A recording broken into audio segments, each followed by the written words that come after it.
Bonjour à tous, merci d'être si nombreux ce matin. Ça fait plaisir de voir qu'il y a du monde qui se pose des questions et qui cherche. Donc moi je suis formateur et conseiller en viticulture. Je tiendrais à excuser un propos qui a été mis dans le journal de hier de l'Union, où il y aurait une citation de moi, c'est en grand titre, comme quoi les vignerons français ne savent pas tailler. Cette phrase n'est pas de moi, et je remercie la presse d'avoir m'avoir permis le droit de lecture que j'avais réclamé. Et je suis bien désolé de ce titre-là, et croyez-moi, ce n'est pas du tout ce que je pense. Toutefois, j'ai pas mal de choses à vous dire sur la taille, et je reviens de 2 jours de formation dans le sud de l'appellation Champagne, dans les Rissés, et j'ai vécu 2 jours passionnants d'échanges avec des viticulteurs. Le constat est bien sûr alarmant, et les 2 précédents intervenants ont bien fait l'état de cette problématique-là, et on peut faire un constat économique qui est extrêmement violent, en sachant qu'en moyenne 2% des cèpes meurent par an, et suivant les appellations, on sait qu'on peut perdre plusieurs milliers d'euros par an de chiffre d'affaires. C'est pas simplement de la perte de chiffre d'affaires, mais c'est aussi toutes les charges qui sont fixes en fait. Vous traitez de la même manière, vous continuez à dépenser autant d'argent pour produire, et vous continuez à perdre des plantes. Mais les plantes ne meurent pas d'un seul coup, et elles dépérissent. Et donc il y a les plantes qui meurent, mais il y a les plantes qui ne produisent pas comme elles devraient. Bien sûr, je vais vous parler de la taille en priorité, mais aussi je vais avoir à vous parler je pense, d'autres raisons qui peuvent expliquer le dépérissement, autres que les champignons. Je vais vous parler surtout de physiologie, moi. Je vais vous parler de la manière dont la plante fonctionne, et comment on pourrait adapter et regarder la plante, adapter nos tailles pour permettre à la plante de fonctionner de manière plus pérenne, quoi, et lui permettre d'améliorer sa résilience. Donc on voit sur la taille qu'il y a des problèmes, mais je détecte aussi de nombreux problèmes très importants sur la partie bouturage de la vigne. La partie bouturage, c'est souvent tout à fait négligé dans la manière dont on regarde la plante. On a tendance à parler de problèmes de taille, de problèmes de greffe aussi, on le verra après, mais la partie bouturage est totalement occultée. Et ce que j'observe, moi, quand j'ai beaucoup de cèpes qui meurent dans une parcelle, je ne trouve pas les raisons directes de la taille, et ça me perturbe fortement, et je me dis ça va être la greffe. Alors je regarde, je dissèque, j'ouvre, je regarde, j'essaie de comprendre, je regarde au niveau de la greffe, et je me dis ah non, c'est pas la greffe cette fois-ci. Et puis j'ai fini par avec beaucoup de sueur, arriver à arracher les cèpes de vigne, et puis m'apercevoir qu'il y a un phénomène tout à fait connu chez les pépiniéristes et chez les paysagistes, un phénomène de chignonnage racinaire. La manière dont sont bouturées nos vignes aujourd'hui, la manière dont on utilise, je pense, les hormones de bouturage pour faire sortir les racines, pose des problèmes fondamentaux sur la manière dont les racines peuvent grossir. Vous n'êtes pas sans savoir que tous les ans, les plantes, elles grossissent en diamètre, et que tous les ans, une nouvelle couche vient recouvrir la couche de l'année précédente. Et donc toutes ces racines qui partent toutes du même endroit, comme on peut le voir sur celle de gauche, finissent par s'étrangler, se stranguler les unes les autres, comme l'on voit au milieu. Et puis une fois disséquées, on s'aperçoit à droite que toutes les parties noires, ce sont des écorces. Ce ne sont pas des pourritures, les racines sont parfaitement saines, et ce sont des écorces, il y a une strangulation qui est extrêmement forte. Vous avez tous déjà vu un platane capable de soulever un mur, une route, un bâtiment. Et bien les racines entre elles ont cette même capacité à se stranguler les unes les autres. Le centre, il faut imaginer que la bouture, elle est faite sur quelque chose qui est gros comme un doigt, sur un sarment gros comme un doigt, et que le moins de millimètre carré de cambium va faire sortir des racines. Le centre, là, est ici. Le centre de chaque racine est donc tout à fait au centre de cette découpe. Je pense qu'énormément de problématiques viennent de là, beaucoup plus que ce que je pensais au départ. Bien sûr, d'autres problématiques viennent également de la greffe. La greffe oméga est souvent extrêmement critiquée, mais pour en disséquer des centaines par an dans à peu près toutes les régions de France, je m'aperçois que certaines fois, comme à droite, par exemple, sur un 3309 qui porte un grenache, effectivement, la croissance très forte en diamètre du grenache pose des problèmes, puisque le grenache se retrouve à recouvrir et à, vous voyez, couler littéralement sur le porte-greffe. Et donc forcément, cette même zone ici, de compression, pose des problèmes très très forts dans la capacité de la plante à faire circuler non seulement la sève brute, donc de fabriquer des nouveaux vaisseaux qui vont faire circuler les fluides minéraux jusqu'au feuillage, mais aussi de faire circuler la sève élaborée, donc de faire en sorte que le cambium continue à nourrir le système racinaire. Sur la photo de gauche, on voit une greffe oméga qui est parfaitement fonctionnelle, et c'est, croyez-moi, la plupart du temps ce que j'observe. Pour comprendre la plante, il faut comprendre qu'elle a deux types de croissance. Elle a une croissance primaire qui est une croissance herbacée. C'est un peu comme de l'herbe qui pousse sur une plante.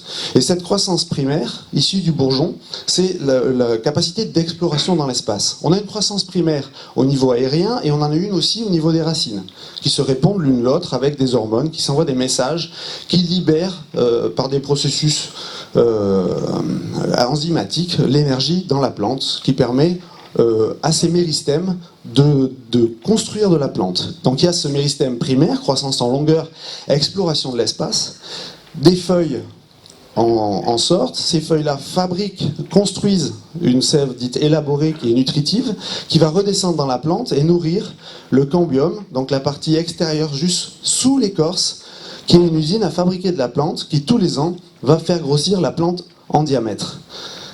Tous les ans, donc, on a une pousse qui fait des sarments, qui fait des feuilles, qui fait grossir la plante en diamètre. Tous les ans, vous avez une nouvelle plante qui recouvre intégralement la plante de l'année précédente. C'est sine qua non. C'est-à-dire que tous les bois que vous touchez sur votre plante, tout ce que vous avez en accès, tous les bourgeons sortent tous sur du bois de 1 an.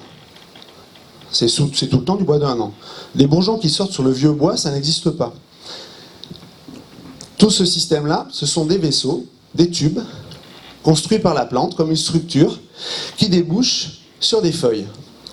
Le moteur de la circulation de cette sève-là, de cette sève brute dans le bois, c'est les feuilles qui, par évapotranspiration, créent une tension, une succion. Les feuilles aspirent dans la plante comme vous aspirez dans une paille. Et cette tension, quand il fait très chaud et sec, que vous voyez plus d'eau dans le sol, que le sol est vraiment sec, elle peut monter à des chiffres très impressionnants. Cette tension peut monter autour de 2 mégapascales de tension, ça fait 20 bars, moins 20 bars de tension, pour arriver à absorber l'eau et les sels minéraux dans la plante. Ça veut dire ça que, au moment où on a des grosses chaleurs et peu d'eau dans le sol, on a des tensions, donc un risque de problématique vasculaire qui est très important. Le moindre petit souci, le moindre champignon qui casse un vaisseau qui faisait circuler la sève, fait rentrer de l'air de manière extrêmement violente dans la plante. Je ne sais pas si vous avez fait attention, mais jamais quand on coupe, on a de la sève qui gicle. On a un peu les pleurs au printemps, mais il n'y a encore pas de feuilles. Le processus est autre, c'est un phénomène de poussée racinaire mélangé aux différences de température, au delta de température entre la plante et le sol. Vous voyez, le matin quand il fait soleil, hop, ça commence à pleurer, et puis après 4h30, vous remettez votre veste, et la plante elle arrête de pleurer. Et bien c'est pareil, elle est comme vous, elle chauffe, la température du bois chauffe, et ça crée un delta de température entre le sol et la plante, qui fait que la plante se met à pleurer. Donc là, ça fonctionne. Mais l'été, c'est autre chose. L'été, c'est bien les feuilles qui aspirent dans la plante. Tout est feuilles. Dans les années 70, il y a un Américain qui s'appelle Alex Chaigo qui a fait des études sur la manière dont les champignons lignivores, qui peuvent être pathogènes, interagissent avec les plantes. Et il s'est aperçu que ces champignons-là attaquaient le bois. Et il s'est posé des questions de savoir comment le bois faisait pour empêcher ou ralentir la propagation de ces champignons. Parce qu'à chaque fois qu'on regarde dans une plante, c'est un processus en cours de dégradation que l'on voit. C'est pas un processus terminé. Si vous voyez de l'amadou, c'est parce que l'amadou, c'est de la cellulose, c'est un tissu qui est constitué de cellulose, la cellulose qui est un des deux constituants principaux du bois. Le bois, c'est lignine et cellulose. Donc ces champignons, qui sont des champignons lignivores, sont responsables de ce tissu, ce tissu blanc et fibreux que l'on appelle ator lamadou, qui est en fait de la cellulose, c'est-à-dire une partie du bois que ce type de champignon-là n'a pas consommé. Donc il s'est posé des questions sur la manière de se protéger de la plante par rapport à ces champignons, et il s'est aperçu qu'à chaque fois qu'on fait une plaie importante, la plante doit recréer son étanchéité pour protéger son bois nouvellement formé du bois anciennement formé. Suivez ma réflexion. Ce sont des tubes qui débouchent finalement sur rien une fois que l'on a coupé, et l'été d'après, les bourgeons et les jeunes pousses doivent aspirer 20 bars pour faire circuler l'eau et les sels minéraux dans leur système. Mais nous, on coupe et on ouvre ces vaisseaux. Donc ça veut dire que c'est des vaisseaux, des tubes, qui débouchent sur rien. Si la plante aspire 20 bars dans ces vaisseaux, ben forcément elle aspire de l'air. Elle ne peut plus faire fonctionner son système. La principale des choses qui est importante pour la plante, c'est de maintenir son étanchéité.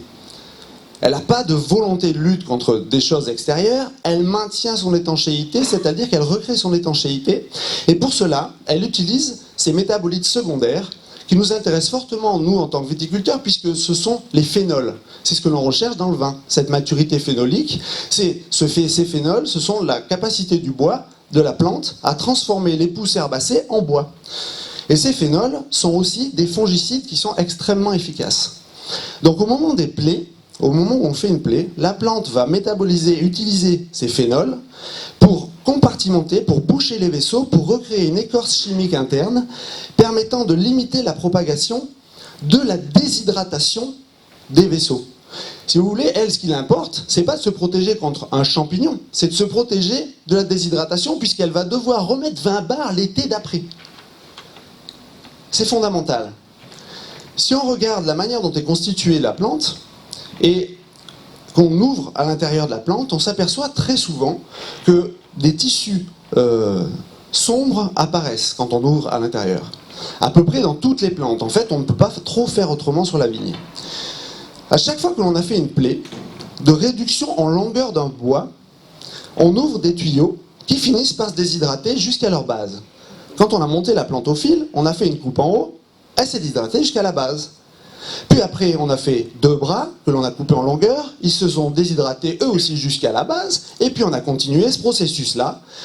Et cette somme de bois dégradé est issue de la non-utilisation, de l'incapacité de la plante à utiliser des vaisseaux qu'elle a construits auparavant. Une plante qui perd des vaisseaux n'est pas capable de reponter ses vaisseaux. La cicatrisation n'existe pas chez la plante. Elle se contente de faire une couche par-dessus la couche de l'année dernière, en sécrétant des tanins pour recréer l'étanchéité entre son bois anciennement formé et son bois nouvellement formé. La seule paroi, la seule étanchéité qu'il y a, c'est l'étanchéité créée par la sortie d'un sarment issu d'un bourgeon. À droite, vous avez dessiné en bleu le phénomène de cône d'insertion, c'est-à-dire que ce cône-là, tout ce qui est à l'extérieur de ce cône, appartient au sarment. Et au bois donc de 1 an, qui a fabriqué une nouvelle couche par-dessus le bois de 2 ans, le sarment de l'année dernière, il y avait le bourgeon ici, le sarment est sorti, et une nouvelle couche s'est rajoutée, formant ce que l'on appelle la couronne.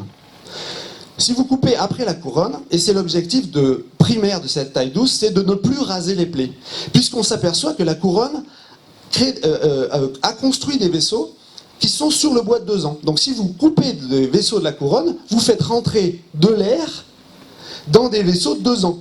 Et c'est précisément ces vaisseaux qui alimentent votre plante. Donc ça veut dire qu'elle est absolument obligée de créer un système de compartimentation. Si vous coupez après la couronne, on s'aperçoit qu'entre le bois de 1 an du sarment et le bois de 1 an qui a recouvert le bois de 1 an de la baguette, par exemple, ou de l'allongement, on s'aperçoit que là, il y a une paroi qui est parfaitement étanche et qui n'est pas vascularisée, qui permet de limiter la dégradation et la déshydratation du bois au niveau de ce que l'on appelle le cône d'insertion. C'est très connu dans le monde des arbres, ça. Cette paroi est extrêmement étanche. Ce qu'il faut là comprendre, c'est que n'importe quel sarment que vous coupiez, il finira par se dégrader, déshydrater jusqu'à sa base.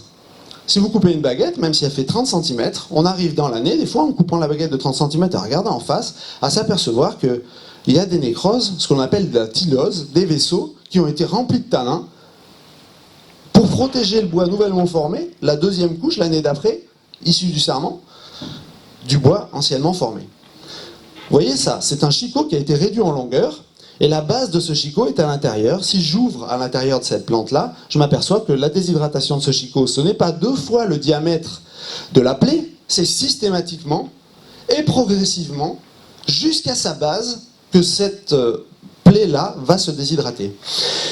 Vous voyez le petit liseré noir qu'il y a ici, là? Il y a un petit liseré noir.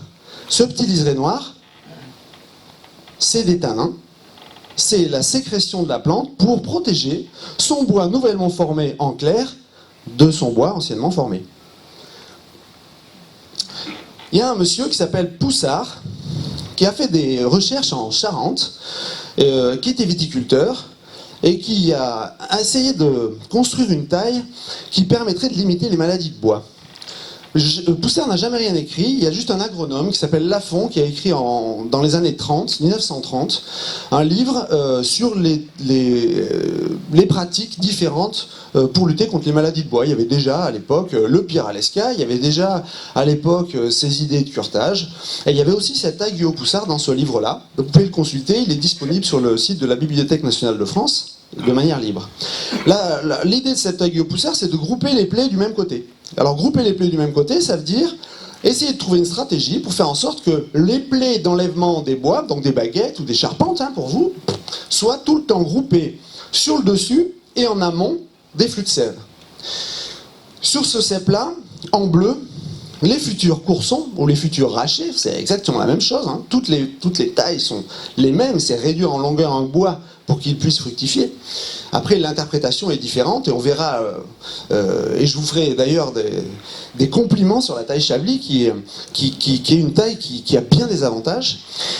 Ces coursons donc doivent être choisis en priorité. On sort de l'impasse et on sort de l'aléatoire quand on choisit les coursons, puisque les coursons construisent le cep. Les coursons construisent l'allongement et construisent la structure du cep. Tous les ans, les coursons portent la baguette de l'année suivante et les coursons de l'année suivante aussi. L'année d'après, mes 2 bois verts me formeront mes nouveaux coursons et de ces coursons-là, on formera la nouvelle baguette en face.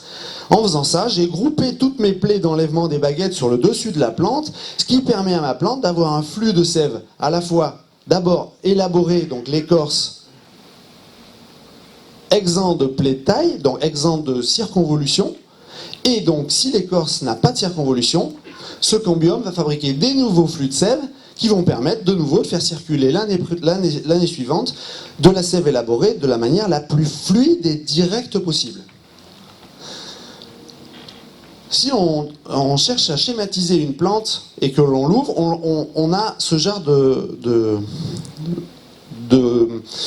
d'empilement de couches les unes sur les autres qui débouchent toutes sur les bois de l'année. Sur cette taille Poussard, il y a un problème, c'est qu'on s'autorise systématiquement de réduire la longueur de la plante. Et quand on réduit la longueur de la plante, à chaque fois, on crée des vaisseaux qui débouchent sur rien. Si vous avez un pambre qui sort en amont, vous allez vous empresser de l'utiliser pour empêcher la plante de progresser dans l'espace. Résultat, elle va d'abord créer ce sarment, va d'abord se relier à la couche de l'année qui vient de s'écouler, donc elle est alimentée, ce sarment n'est alimenté que par la dernière des couches de bois. Puis on va faire la coupe. Cette coupe va donner des vaisseaux qui débouchent sur rien, donc la plante va être obligée de les abandonner, ils vont être laissés en pâture aux champignons lignivores, aux champignons. La plupart des champignons lignivores sont des champignons qui sont saprophytes, donc en fait qui décomposent les bois morts. Ils sont responsables de 100% de la fertilité des sols sur la planète, en gros. C'est eux qui construisent l'humus. C'est nécessaire d'avoir du bois qui tombe sur le sol, du carbone, pour constituer le complexe argilo-humique. Absolument indispensable. Donc ce bois va se déshydrater jusqu'à la base, des nouveaux sarments vont pousser, et un nouveau flux va se créer, mais la plante va devoir complètement abandonner tout le bois qu'elle avait fabriqué avant, puisque ce sont des tubes directs, un système vasculaire qui débouche sur rien. La plante est obligée de les abandonner. Là, le problème, c'est qu'on a refusé l'allongement. On a refusé que cette plante-là, qui fonctionne comme des poupées russes, une couche par-dessus la couche de l'année dernière tous les ans, doit déboucher absolument sur des feuilles. Si on repart en amont, ça fait des vaisseaux qui débouchent sur de l'air. C'est la catastrophe. Sur la taille Chablis, on a un fonctionnement qui, si elle est bien interprétée, exactement comme la taille Guyot d'ailleurs, puisqu'il ne s'agit pas d'inventer de nouveaux types de tailles. Je m'assure sur le fait que Guyot, que M. Poussard ait inventé un nouveau type de taille. Il a simplement interprété à peu près correctement la taille Guyot. Et je pense qu'on doit pouvoir le faire à peu près pour toutes les tailles. La taille Guyot doit s'interpréter correctement, donc on doit comprendre que la plante, c'est des vaisseaux par-dessus les vaisseaux de l'année dernière. Et donc on doit comprendre qu'à chaque fois qu'on fait une réduction, on doit payer le fait de perdre l'accès à beaucoup de choses dans la plante. Tout ce système-là sur la taille Chablis nous montre qu'on peut faire exactement la même chose. Tous les ans, le rachet fabrique le nouveau rachet et le nouveau lancement, et il est toujours à l'opposé de nos charpentes. On avance et on fait avancer le cep, toujours dans le même sens, sans jamais chercher à réduire, de manière à avoir un flux continu entre la greffe et le rachet de l'année prochaine, sans aucune plaie qui vient interférer dans le système. Ça veut dire qu'il faut absolument ranger parfaitement tous vos chablis. Ça veut dire que les vieilles charpentes doivent être au plus loin, et plus on a des charpentes jeunes, plus elles doivent être proches, et plus on se rapproche du rachet, plus on arrive sur le lancement qui est issu du rachet de l'année dernière. Systématiquement, le rachet, tous les ans, nous fait le rachet et le lancement pour l'année prochaine. C'est la porte de sortie pour non seulement éviter d'avoir des problématiques de circulation de sève en dessous, mais c'est aussi la porte de sortie pour éviter aussi bien des problématiques de déshydratation et de mortalité de charpente à l'intérieur du cep. Si à chaque fois vous rangez correctement vos charpentes, vous allez vous permettre d'avoir tout le temps des charpentes fonctionnelles. Dans le livre de Lafont, Monsieur Poussard ne cesse de citer un certain Reynold des Éméris comme son père à penser. Personne ne parle de Reynold des Éméris, et j'ai eu la curiosité d'aller essayer de chercher. Je suis tombé sur un homme, président du Conseil général de la Gironde, maître honoraire de l'Académie des lettres de Paris, et vite ici sur la manière de chercher, et je lance peut-être une bouteille à la mer, mais je me dis, est-ce qu'on ne pourrait pas, au lieu de parler d'ESCA, parler de chaque type de champignon indépendamment. C'est ce que j'ai entendu ce matin, et je suis très content, le fait que vous spécialisez les champignons et que vous cherchez à comprendre champignon par champignon, parce que pour moi c'est une erreur de prendre l'ESCA comme un champignon. L'ESCA c'est un symptôme, c'est un syndrome en fait. Il y a des mortalités, et elles ne sont pas tout le temps dues aux champignons, croyez-moi. J'en dissèque des milliers de pieds par an, et je trouve des fois des mortalités que je n'explique pas qui sont liées aux champignons, parce que moi j'explique en regardant le système vasculaire, mais plein de fois je trouve des mortalités qui sont liées simplement à des circonvolutions pas possibles, à des compressions de sève, à des strangulations pas possibles, et c'est la majorité des sèves que je trouve. Ce Reynold des Éméris, il voit ses vignes mourir du phylloxéra. Le phylloxéra qui attaque les vignes d'autant plus parce qu'elles sont hyper affaiblies par l'attaque du mildiou et de l'oïdium. Donc elles n'arrivent pas à se défendre. Et il s'aperçoit d'un truc, c'est que ces treilles le long de son château sont attaquées, ont des gales phylloxériques, ont des attaques de pucerons sur ses racines, mais elles ne meurent pas.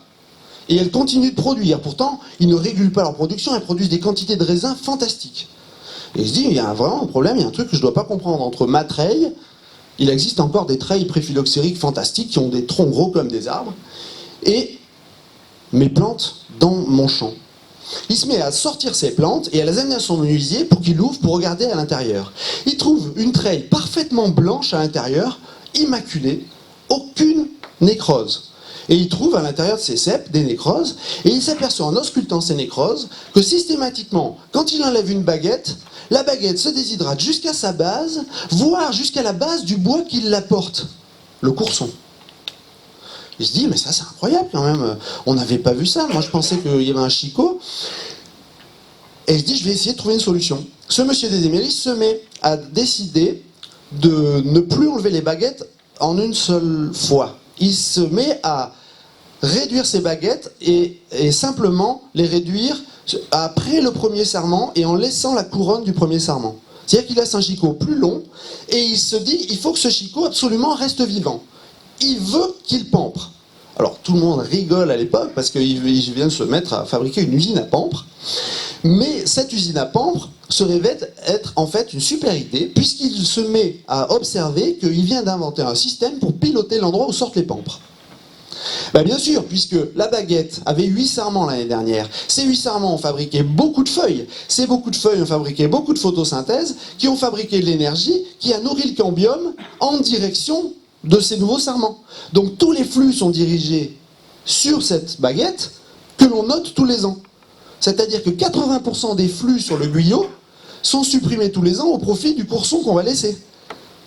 80% des vaisseaux qui ont été fabriqués tous les ans. C'est une cata. Et en laissant la baguette vivante, dès l'année d'après, il se met à s'apercevoir que non seulement il pilote l'endroit où sortent les pampres, mais qu'en plus la nouvelle baguette a un surcroît de vigueur. Bon, il se dit tant mieux, je ne m'attendais pas à ça, très bien. Il décide de ne pas couper ces baguettes tant qu'elles restent vivantes. Il les épambre scrupuleusement et puis s'aperçoit qu'au bout de la 2e année, la plante abandonne ses vaisseaux qui ne débouchent sur rien, mais que le cambium qui a été alimenté encore une année de plus se met à fabriquer des vaisseaux qui redirigent les flux systématiquement en direction de la nouvelle baguette. 4 ou 5 ans plus tard, dans les rangs qui continuent à tailler comme ça, il se met à s'apercevoir que ces plantes-là se mettent à résister au phylloxéra, alors que les plantes qui continuent à tailler de l'autre manière ne résistent pas au phylloxéra. À l'époque, le ministère de l'Agriculture descend et valide la technique des éméris pour améliorer la résistance des plantes au phylloxéra. Vous voyez, c'est du lourd quand même. Le truc de fou, c'est qu'on oublie Reinhold des éméris, puisqu'on règle le problème du phylloxéra, on greffe ou on hybride. Donc du coup, les recherches de Reinhold des éméris passent à la trappe totalement. Mais moi, ce que ça me dit quand je lis ça, en tant que passionné de physiologie de la vigne, je me dis, mais ça ne nous parle pas de résistance à proprement dit directement, ça nous parle de la capacité qu'a la plante à avoir de l'énergie pour lutter contre quelque chose qui l'agresse, pour créer son étanchéité, vous me suivez? Ça nous parle de ça au fond. Et cette énergie-là, c'est de l'énergie stockée sous forme de réserve dans le bois fonctionnel de la plante. Alors, ce Reinhold des éméris, il ne sait pas ça. Et on sait aujourd'hui que sur les tailles courtes, sur les plantes, les réserves de la plante sont stockées à la base des sarments de 1 an, mais assez peu, mais surtout dans les bois de 2, 3 et 4 ans dans la plante. Typiquement, les endroits où la plante fait des réitérations. Typiquement, des endroits où la plante a des bourgeons en capacité de relancer de la production si elle gèle. C'est assez logique, en fait, comme système. Ces réserves sont stockées dans les rayons médulaires. C'est les petits rayons très fins que vous voyez, il y en a beaucoup sur la vigne, qui font le lien entre la moelle et le cambium, voire même il y a des rayons libériens, il y a des rayons dans le libère. Ça tombe bien parce que le libère qui est à l'extérieur du cambium, c'est là où circule la sève élaborée. Et donc cette sève élaborée va pouvoir être déposée sous forme de réserve dans ces rayons médulaires, ou alors réutilisée et remise dans le libère pour aller alimenter les parties en croissance de la plante. Génial. C'est hyper bien foutu. Ces réserves, elles sont stockées sous forme d'amidon, parce que stocker du sucre, vous savez bien qu'on ne peut pas le faire, ça fermente. Donc la plante, elle est obligée d'hydrolyser, ou d'hydrolyser pour relâcher, ou de polymériser ces sucres de manière à pouvoir les stocker durablement. Elle les polymérise sous forme d'amidon. Une plante saine, avec beaucoup de bois sain, c'est une plante qui a une capacité à stocker de l'énergie. C'est pas parce qu'on a un semi-remorque qu'il est plein. C'est pas non plus parce qu'on a une voiture sans permis qu'on ne peut pas y mettre les courses. Donc ça veut dire qu'on peut avoir une plante avec beaucoup de capacité à stocker les réserves complètement vide. On peut avoir une treille qui meurt parce qu'elle a eu des problèmes et pas assez de feuilles. Mais aussi on peut avoir une plante petite et très dynamique avec une grande vitalité qui arrive très très bien à se défendre. Et ces réserves, elles ont des rôles hyper importants pour la plante. Alors je vous ai mis un petit chablis parce que je me dis, eh oui, c'est ça qui est intéressant dans la taille chablis.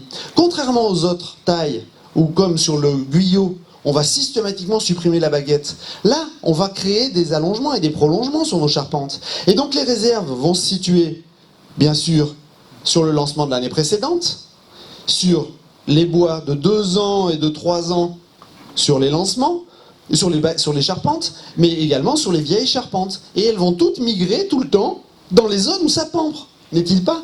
Dans les zones où ça pampre.